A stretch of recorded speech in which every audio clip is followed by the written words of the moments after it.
அட வருஷத்தில் ஒரு முறைதான் இந்த காதலர் தினம் வருது. அடி உனக்கும் எனக்கும் மட்டும்தான் அது வருஷம் முழுதும் வருது.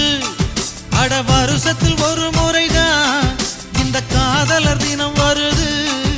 அடி உனக்கும் எனக்கும் மட்டும்தான் அது வருஷம் முழுதும் வருது. நீ பார்த்துட்டு போனாலும் பார்க்காம போனாலும் பார்த்துக்கிட்டே தான் இருப்பேன். உன்னை பார்த்துக்கிட்டே தான் இருப்பேன்.